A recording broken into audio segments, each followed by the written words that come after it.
première, Julie se lance dans la couture. C'est dans le Disney Club qui se poursuit.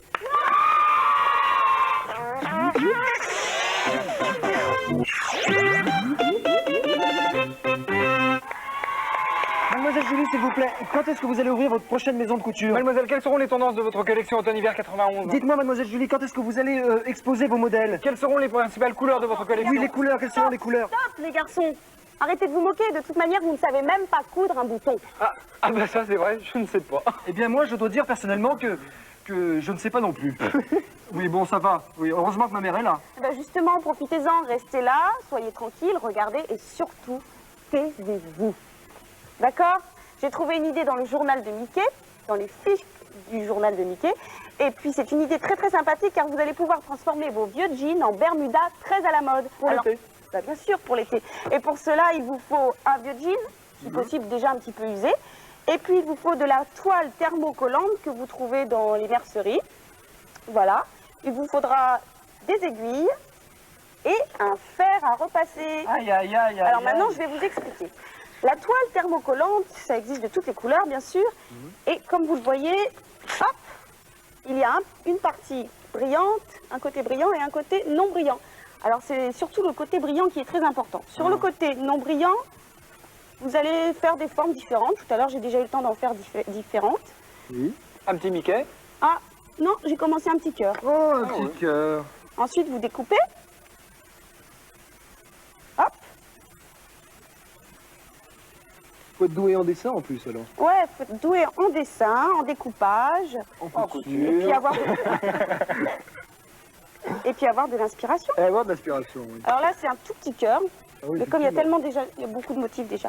Alors, vous le mettez. Bien sûr, avant, pour passer votre jean, il faut qu'il soit impeccable. Vous mettez une aiguille pour repérer. S'il vous plaît, vous changez de place. Et une fois que vous avez trouvé la place idéale, vous prenez un fer. Oula, Vous mettez donc la partie brillante sur le jean, côté brillant sur le jean. Et attention aux doigts, vous êtes très prudent. Et Bon, je crois qu'il vaut mieux demander à maman. oui, là, je pense qu'il vaut mieux demander conseil. Il vaut mieux, oui. Et là, bon, évidemment, le fer n'est pas tout à fait chaud. Et une fois qu'il est collé, voilà le résultat. Je vais vous montrer sans le petit cœur. Voilà. C'est joli comme tout. C'est tout Bravo, beau. Julie. Bravo. Quel talent. Merci, merci. Superbe. Je vous l'avais dit que j'avais du talent. Ah oui, bravo. Et maintenant, rejoignons Philippe dans un reportage. Il est parti rendre visite à une très vieille dame, une dame de 101 ans, la Tour Eiffel.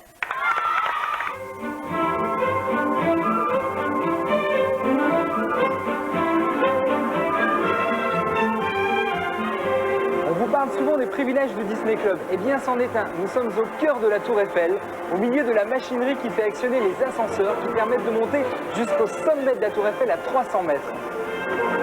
Nous sommes en 1990 et la Tour Eiffel a 101 ans, rendez-vous compte.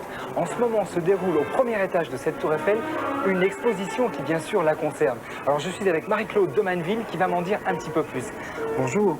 Bonjour Philippe. Vous êtes responsable donc des expositions qui concernent la Tour Eiffel. Oui. Pouvez-vous nous dire ce qu'il y a dans cette expo?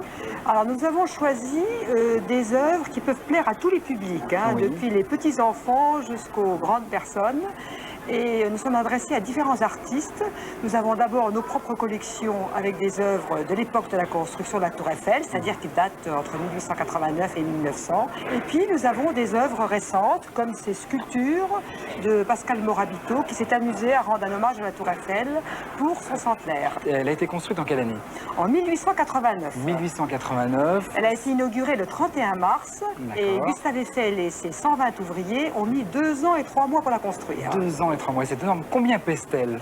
Elle pèse 10 000 tonnes, 10 100 très exactement, mais y compris les restaurants et tout ce qu'il y a dessous.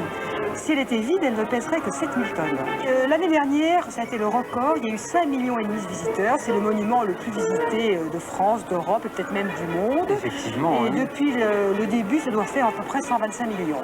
Il y a une petite légende qui dit que Gustave Eiffel vivait ici. Est-ce que c'est vrai? Non, il avait un petit appartement qui là maintenant a été un petit peu réduit, mais qui existe toujours, où il recevait les personnalités. Et je crois que souvent on buvait le champagne là-haut, et surtout il y avait un piano, on donnait des petits concerts.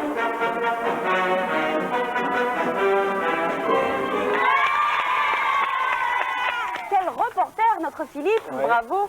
Tiens, Nicolas, tu nous montres le deuxième indice de notre concours? Je vous rappelle qu'il s'agit de trouver le nom d'un événement très célèbre. Nous vous montrerons un troisième indice en fin d'émission. Bon, alors maintenant, Julie, saluons l'arrivée dans ce Disney Club d'un personnage prestigieux, c'est Zorro. Quoi? Non, non, rien, continue. Bon, alors je disais, la vérité donc, c'est que Zorro, qui donc depuis un certain temps redresse les torts... Pardon? Ah non, il redresse les torts. Si tu veux, c'est un redresseur de torts qui... Oui, non, mais bref, tu veux en venir où? Bon, alors, je me lance. Zorro, donc, disons que ça fait longtemps qu'il existe, il Oui. a maintenant un enfant, un fils, qui s'appelle Carlos. Oui. Et ce fils va beaucoup l'aider. Enfin, tout ça pour vous dire que maintenant, nous allons voir les aventures de Zorro et de son fils Carlos.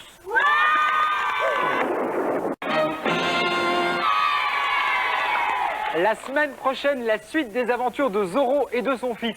Et maintenant, regardez le portrait que j'ai fait de Nicolas, pas mal, hein? Eh oui, en effet, pas mal. Oui, d'autant plus que ce portrait va nous servir à faire un jeu. J'espère que vous êtes contents. Bon, le jeu n'est pas très compliqué. Il y a 2 oreilles, 2 yeux, un nez et une bouche. Vous avez chacun 2 objets dans la main et il s'agit bien sûr de les mettre le plus près possible de la réalité. Donc je vais vous présenter nos petits candidats. Comment tu t'appelles? Pierre, Pierre, et quel âge as-tu? 6 ans et demi, Qu'est-ce que tu as dans les mains? l'oreille gauche et le nez Alors c'est mon oreille? gauche. C'est la mienne? Oui, Oui, bon d'accord. Toi, comment tu t'appelles? Audrey, Audrey, tu as quel âge? 8 ans. 8 ans. Et puis t'as quoi dans les mains alors toi? La bouche et... La bouche et un œil. Et toi? Comment tu t'appelles? Olivier, Olivier, tu as quel âge? 6 ans et demi. Bon, et alors toi, tu as une oreille et un œil. Bon, alors on va se mettre tous les 3 derrière la ligne de départ. Voilà. Alors vous repérez bien où vous devez mettre vos objets et nous, on va vous bander les yeux. Ce sera beaucoup plus difficile et beaucoup plus rigolo. Voilà, alors je te bande les yeux. Voilà. Tu as repéré où c'était, hein? Tu sais où aller là, hein? Tu vois plus rien, Olivier? Voilà. C'est bon. C'est bon.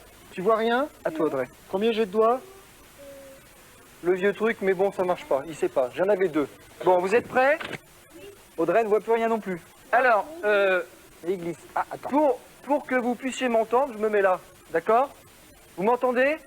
Vous savez où vous devez mettre vos objets? Vous pouvez les encourager? Oui! Alors, on y va! Top! Allez! Là, t'es dessus. Allez, garçons! J'approche un petit peu, Olivier. Aïe, aïe, Voilà. aïe! Aïe, aïe, aïe! Regarde. Ah! Tiens, mais pas très très loin. Attends, c'est pas fini. Attends, laisse-le passer. Laisse-le passer. Vas-y, mets tes objets. Viens là. Vas-y, et l'œil. Et l'œil. C'est Viens bon, là. hein? Stop! Stop! On vous enlève vos bandeaux. On vous enlève vos bandeaux. Regardez ce que vous avez fait de mon portrait. Regardez. Regarde. Vous trouvez ça drôle, vous? Non mais, regardez où j'ai le nez, là. Moi, je trouve que c'est pas si mal, en fait. hein. Bon, enfin bref, qui c'est qui avait le nez? Moi, C'est toi? Eh bien, c'est toi qui as gagné. Parce que c'est toi qui es le plus proche. Alors, comment tu t'appelles déjà? Tu m'as dit Pierre. Alors, Pierre, tu as gagné une calculatrice Mickey. Tiens. Et on l'applaudit. Bravo à Pierre. Imaginez la surprise de Mickey qu'en prenant son bain, il découvre un bébé phoque dans sa baignoire. Je suis sûr qu'il y a du Pluto là-dessus. Voici Mickey et le phoque.